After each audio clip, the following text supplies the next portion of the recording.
Welcome. You're listening to the Malcontent News Russia-Ukraine War podcast, the show that cuts through the fog of war and updates you about the ongoing conflict in Ukraine. With your host, Linnea Hubbard. Don't forget to like, comment, and subscribe on Apple Podcasts, Spotify, and Google Podcasts. I'm Linnea Hubbard, and today is Thursday, February 2nd, 2023. It's been 3,263 days since Russia occupied Crimea on February 27, 2014, and 344 days since the large-scale invasion of Ukraine began. Today's podcast looks at what happened yesterday in the Russia-Ukraine war. The Malcontent News Russia-Ukraine War Report is compiled by our team from around the world. Today's report includes information from direct contacts in Ukraine and their proxies, Russian Ministry of Defense reports, the General Staff of the Armed Forces of Ukraine reports, operational commands north, south, and east of Ukraine, open source intelligence, our in-house team of analysts and geolocation experts, and pro-Ukrainian and pro-Russian mill bloggers and social media accounts with a track record of trying to be accurate. We have one mission: to report the truth, because the truth matters. Let's start with our assessment of the current status of the war. First, we maintain that the battle for the control of Bakhmut has reached a critical phase, with the addition of Russian forces to the Axis and the ongoing attempt to create a technical encirclement. Second, we concur with recent assessments by other analysts that it is highly likely the Russian Federation will launch a new offensive before February 24th to try and deliver a tactical victory before the anniversary of the wide-scale invasion of Ukraine. Third, we maintain that the significant increase in disinformation and misinformation from Russian sources is being directed by Chief of the General Staff of the Russian Federation Armed Forces, Valery Gerasimov, as part of his hybrid warfare doctrine. Fourth, the RAND Corporation agreed with our assessment that Ukraine holds the battlefield initiative, while we maintain the exception for the Soledar-Bakhmut axis.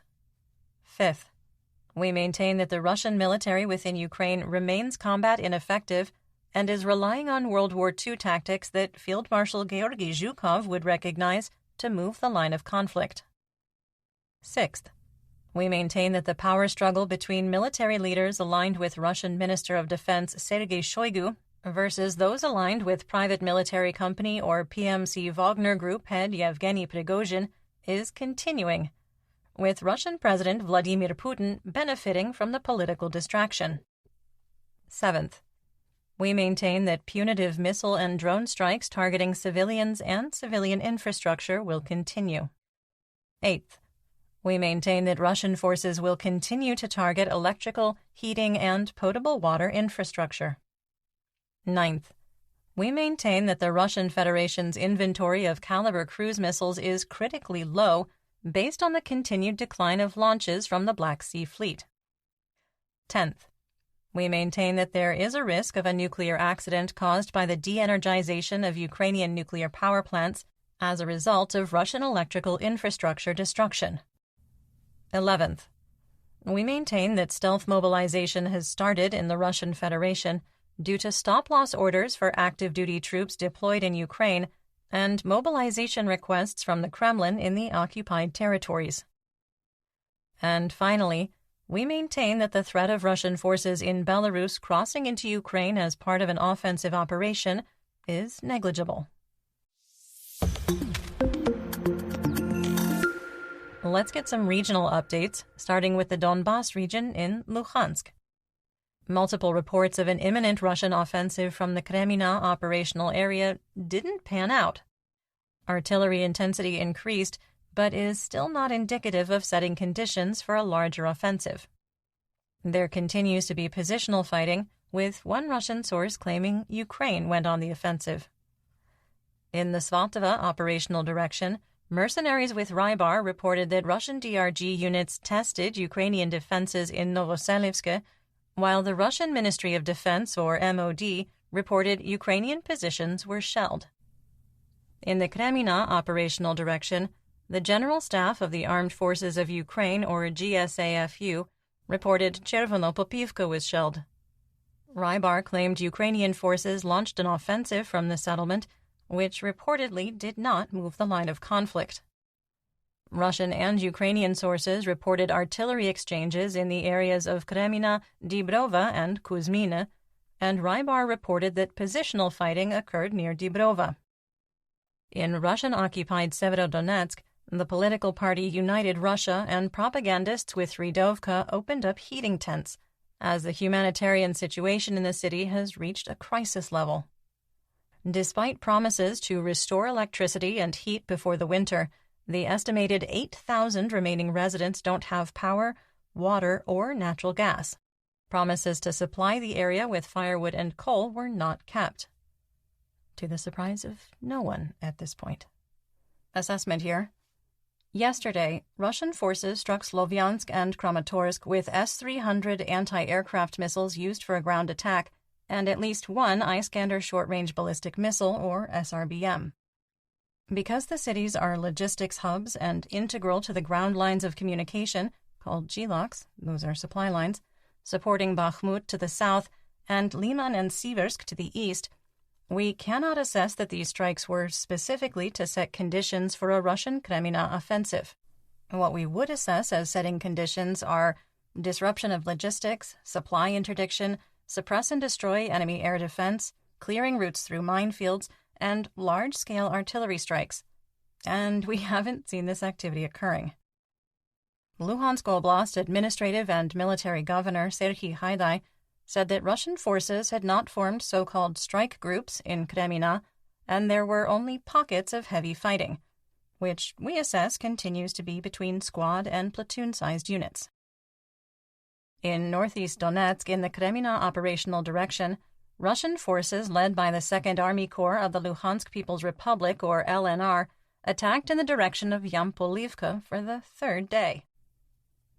Russian mill blogger Vysoky Govorit claimed that the Russian 144th Guards Motor Rifle Infantry Brigade Russian mill blogger Vysoky Govorit claimed that the Russian 144th Guards Motor Rifle Division was 2 kilometers away from the settlement. Some assessment here. Govorit claimed that the 144th advanced 300 to 700 meters in the last 24 hours. But to be within 2 kilometers of Yampolivka would have required a 7.5-kilometer advance across open fields based on the geolocated and known line of conflict. We do not consider this claim to be credible due to the sharp increase in information warfare from Kremlin-backed sources since Valery Gerasimov became the commander of Russian forces in Ukraine. In the Siversk operational area, fighting east of Spirna continued. The situation remains difficult for Ukrainian forces in the Solidar operational area.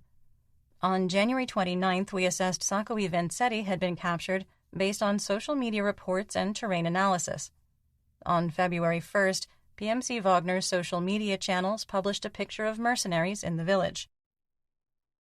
Russian forces, supported by PMC Wagner, attempted to advance on Rozdolivka through Mykolaiivka, but did not make new territorial gains. PMC Wagner released a video showing mercenaries at a Blahodatne bus stop a day after the Russian MOD made a second claim that the village was captured. The GSAFU reported an offensive in the area was repulsed, and in our assessment, this was an attempt to advance south into Krasnohora.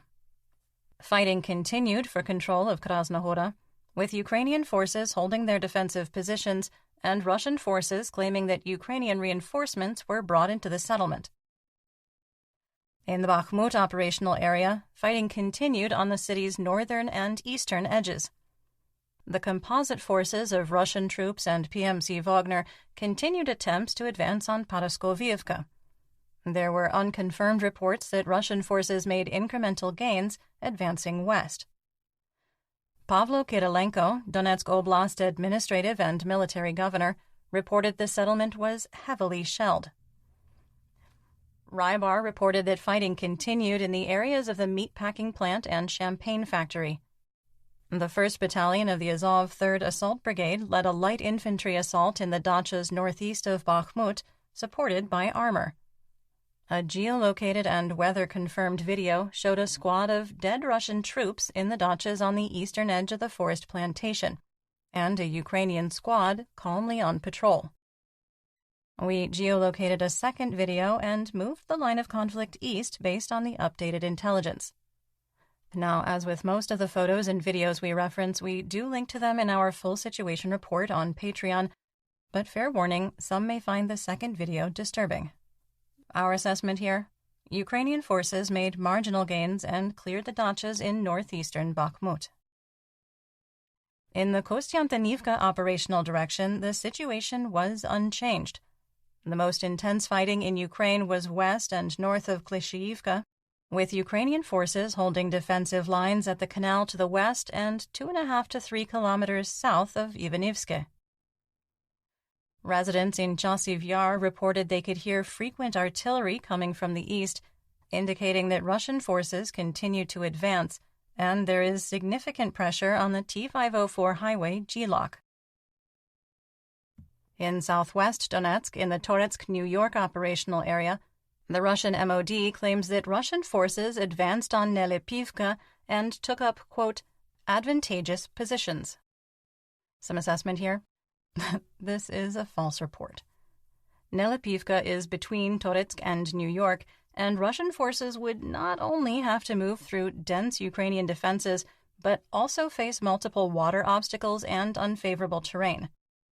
A drive this deep into the Ukrainian defensive lines would have generated significantly more interest in the information space.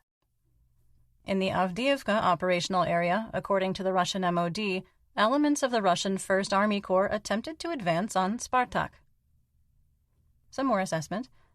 Spartak was on the Minsk II agreement boundary and had been under Russian control for months. Or so we thought. We did not change the war map, and will continue to monitor this area. War Gonzo made its daily claim about fighting continuing in Vodiana and Pervomaiske with no change in the situation. In the Marinka operational area, a day after the self-declared leader of the so-called Donetsk People's Republic, or DNR, Denis Pushilin, made new claims that Marinka would be captured soon, War Gonzo reported that Ukrainian forces were, quote, in the city, and Rybar reported, quote, the front line temporarily froze, end quote. A quick sidebar for Pushilin, if you're listening. Maybe don't make a capture is coming soon claim on the same day that the First Army Corps releases a video of a Russian tank fighting in the exact area you claim there aren't any Ukrainian forces. Maybe you should coordinate that kind of stuff beforehand. In the Uhladar operational direction, the Russian offensive toward the city remains stalled. On January 29th, we shared a report from insurgents in Mariupol that 3,000 Russian Mobiks had been moved to Volnovakha, south of Uhladar.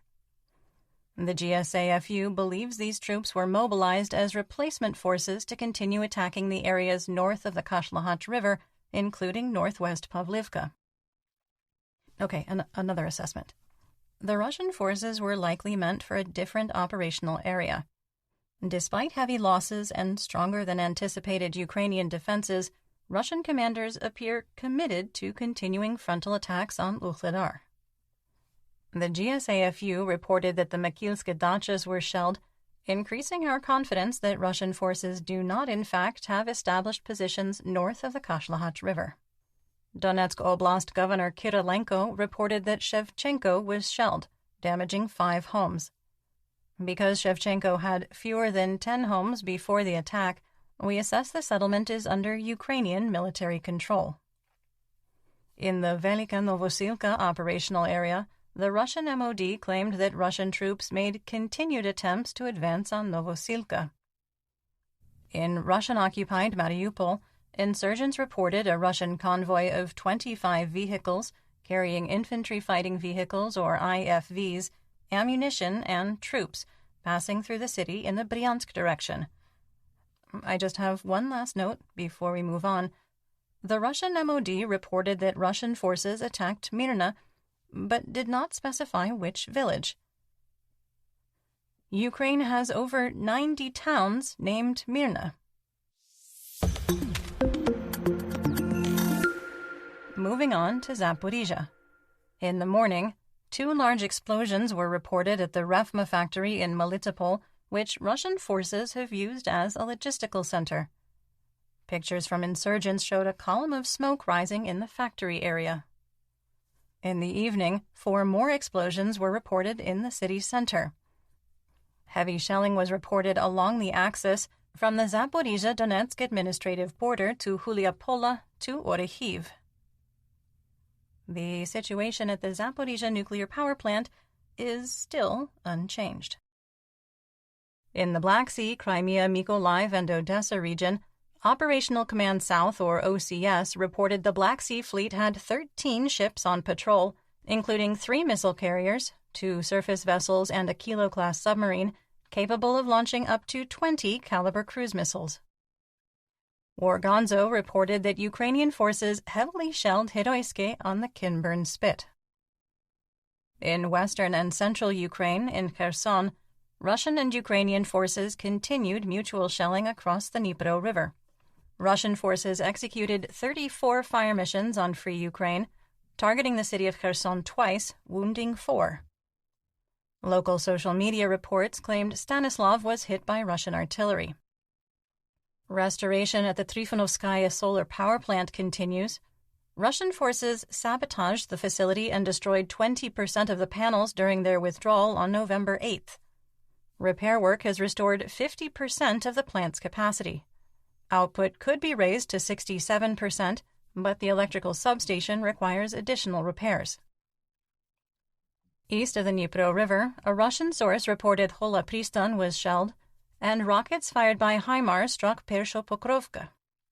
Social media reports claimed that Kakhovka was also shelled.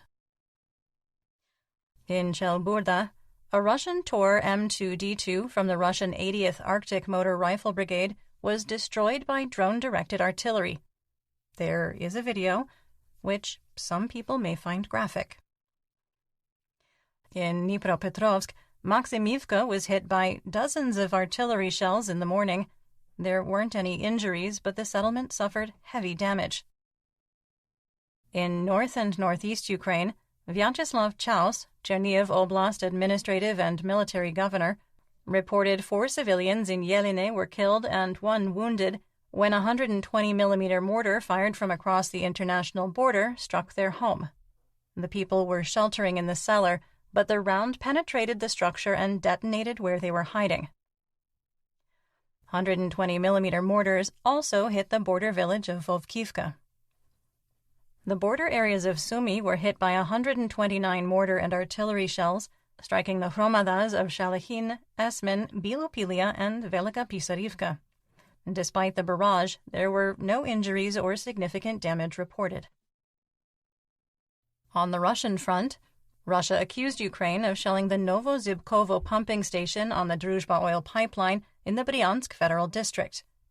A Transneft representative told the Russian state media agency TASS that the pipeline continued to operate normally and the pumping station was only used for a few hours in 2022. You're listening to the Malcontent News Russia-Ukraine War Podcast. Our team of journalists, researchers, and analysts is funded by readers, listeners, and viewers just like you. To support independent journalism, please consider becoming a patron. You can find us on patreon.com/Malcontent News. Let's talk about developments theater-wide and outside Ukraine. Russian President Vladimir Putin, who continues to struggle to put the goal of the special military operation in clear, specific, and achievable terms, announced the top priority is to, quote, eliminate the very possibility of shelling the border areas, end quote, adding that it was, quote, the business of the military department, end quote. Alexei Reznikov, the Minister of Defense of Ukraine, believes that Russia is preparing for a major offensive from the south and east, quote, around February 24th, and says Russia has amassed 500,000 troops in and just outside of Ukraine. Reznikov said, quote, they officially declared about 300,000, but when we see their troops at the border, according to our estimates, it is much more, end quote. Mateusz Morawiecki, Prime Minister of Poland, echoed Kyiv's concerns, saying, quote, I think that the plan of Putin and his people, such as Valery Gerasimov, is to encircle Ukraine. And while preparing all these plans, he means Putin, probably thinks that he needs to attack from 2 or 3 different fronts. Therefore, I believe that Ukrainians cannot rule out an attack from Belarus to encircle Kyiv from the west." End quote. Ukrainian lawyer Andriy Novak confirmed that videos showing men being issued an on-the-spot summons for military conscription in Odessa and Lviv are real, and claimed they are illegal, telling the Ukrainian TV channel TSN, quote, "When people were forcibly put into cars, this can be called illegal deprivation of liberty." End quote. The military commissar of the Lviv region, Oleksandr Tishenko, defended the practice, claiming that serving legal summons in public places is not against Ukrainian law. Tishenko said that the only people being served in a public setting are conscripts who received a legal summons but didn't report to a recruitment center, forcing commissars to deliver summons in public. Colonel Roman Horbach, head of the Personnel Department of the headquarters of the Command of the Ground Forces of the Armed Forces of Ukraine, answered a question at a Kyiv press conference about the potential of those deemed eligible only for limited military service due to health issues to be conscripted in the future. He replied, quote, "Those conscripts who are limitedly fit for military service in wartime can be mobilized, but their service will not take place in combat units, but in military support units. They can also serve in institutions and educational institutions of the Ministry of Defense, territorial recruitment and social support centers, and other non-combat units." End quote. Georgy Reshetilov, Mykolaiv Oblast's first deputy administrative and military governor, may be named the new Kherson Oblast governor. Ukrainian media reported that Mykolaiv Oblast Governor Vitaly Kim and President Zelensky discussed the matter on January 31st. Ukraine and France signed an agreement to receive 2 Groundmaster MG-200 radars for Ukrainian air defense from the Thales Group. The MG-200 is a multi-role medium-range mobile air defense radar with a range of 250 kilometers that can detect and warn of low and high-altitude missile threats, track multiple targets, and calculate the potential impact area for drones and cruise and ballistic missiles. Spain announced it would transfer 20 M113 armored personnel carriers, or APCs, to Ukraine, which will arrive on February 6th. Spanish officials shared the disappointing news that only 6 German-made Leopard 2A4 tanks can be made combat-ready. The remaining 102 reportedly have deteriorated to scrap metal. German Defense Minister Boris Pistorius rode on a Leopard, that being a German Leopard 2A6 main battle tank, or MBT, slated for Ukraine. During the photo opportunity, Pistorius said that Ukrainians would start training on, quote, Leopards in Munster soon and would take an accelerated course. In an interview with CNN, Israeli Prime Minister Benjamin Netanyahu said he was, quote, certainly looking into providing Ukraine with the Iron Dome air defense system. Iron Dome is designed to intercept rockets similar to Grad, Smerch, and Tornado S, as well as SRBMs such as the Tochka-U, also known as a Scud, and Iskander.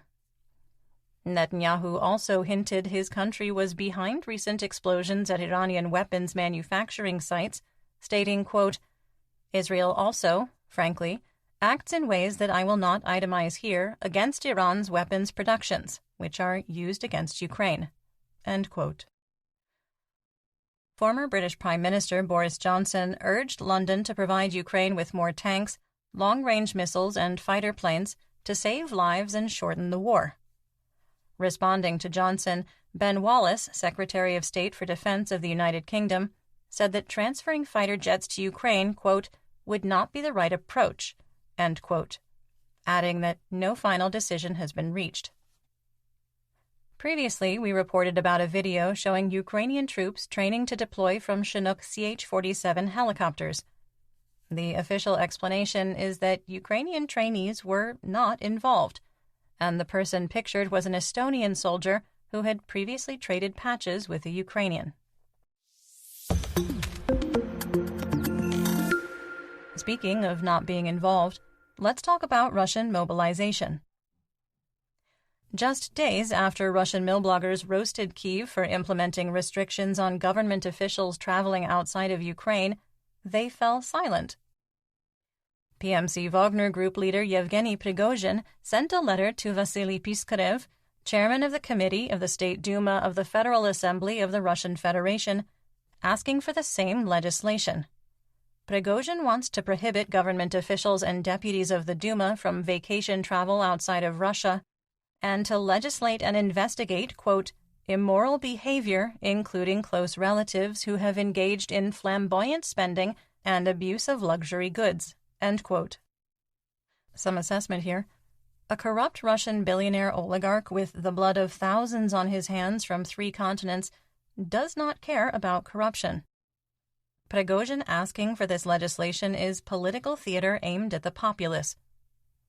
Our team is pretty sure he's far less corrupt than Russian Minister of Defense Sergei Shoigu, but he's still corrupt to the core and would never survive a similar investigation if it was done without interference. Our favorite FSB colonel, convicted war criminal, Kremlin pariah, PMC Wagner target, and failed Mobik Igor Girkin-Strelkov, appears to suggest that Russian Mobiks should refuse to fight because they'll likely be killed anyway, and prison still means you're alive, asking, quote, what, they will put you in jail, when they, he means Ukraine, bombard you with 155mm shells, when your arms and legs fly off before your eyes and you can't hide anywhere? What does it mean to serve 5 years in prison? End quote. Quick question. Is Strelkov projecting? Is he convincing himself that life imprisonment after a conviction at The Hague isn't so bad? Though, to be fair, he wouldn't have to serve his time in a Russian prison, so that's a win. In words that should concern the crumbling CSTO alliance, Russian Foreign Minister Sergei Lavrov said it was, quote, unlikely Moscow would call on alliance members to provide military support in Ukraine. He said, quote, I think that this will not necessarily happen in the future because we do not see the need in terms of equipping our armed forces and how they work in the special military operation. End quote. Everything is going to plan. In our War Crimes and Human Rights segment, we discuss events that might be upsetting to hear about. There is no graphic detail in today's report, but if you are sensitive to descriptions of human rights abuses, please feel free to skip ahead to the next segment. Timestamps are in the description. Russian mill bloggers accused Ukraine of committing a war crime after the Nikolo Vasilyevsky monastery in Mikilsk was shelled on January 27th, killing a priest and a nun. In our assessment, there is significant evidence that Ukraine made every attempt to avoid shelling the holy site, and Russian forces had turned it into a military compound. Okay, so let's rewind a little bit. On December 6th, Semyon Pegov of Wargonzo visited the monastery, which we reported in our situation report and on the podcast. We adjusted our war map based on Pegov's visit because it confirmed that Russian forces had full control of Mikilsk. During that visit, the monastery was undamaged, with the sound of artillery fire close by. Geolocated and weather-confirmed video from January 27th shows that Russian forces had positioned military assets, including infantry fighting vehicles, in the monastery compound and at a building just east of the church. The video recorded by Ukrainian forces clearly shows Russian troops using the area to hide military equipment during the first day of the assault on Wuhledar. The area remains under Russian control. In Kramatorsk, an Iskander-M SRBM struck the city's center, destroying an apartment building. At the time of recording, rescue operations continued, with 3 reported dead, 20 wounded, 8 hospitalized, and up to 10 still missing. Ivan Fedorov, the exiled mayor of Melitopol, reported that 10 civilians were able to escape into free Ukraine by sneaking across the line of conflict north of Vasilivka. The Russian Federation has refused to open the so-called Road of Life into free Ukraine after shutting the checkpoint on December 15th. There was outrage in Ukraine over the news of a death of a 12-year-old in Bakhmut, despite the Donetsk People's Republic ordering all civilians to evacuate in August. Officials say there are 5,990 civilians left in the city, including 200 children. A woman from Kostiantynivka recently appealed to the police to evacuate her 17-year-old daughter from Bakhmut. When police arrived, they found out the teenager lived with her father and a friend and refused to leave her dad. During their visit, Russian artillery started landing in the area, forcing police and the family to hide in their cellar. After the barrage, they convinced the girl and her friend to leave, but her father refused. The evacuation had to be done in an armored vehicle. If you or a loved one are in Bakhmut and want to leave, you can contact the White Angel Evacuation Group at 066 5615 102. In geopolitical news, the condition of former President of Georgia, Mikhail Saakashvili, has improved after he was transferred from prison to a hospital on January 31st. Saakashvili, who's being treated for COVID-19, was conscious and mobile in a series of photographs. Lithuanian Foreign Minister Gabrielius Landsbergis called on all European countries to expel Russian ambassadors, saying, quote, "There is little point left in keeping the Russian ambassador in any of the European capitals. In most cases, this, the Russian embassy, is no longer a diplomatic institution, but a propaganda institution that covers up war crimes and promotes genocide."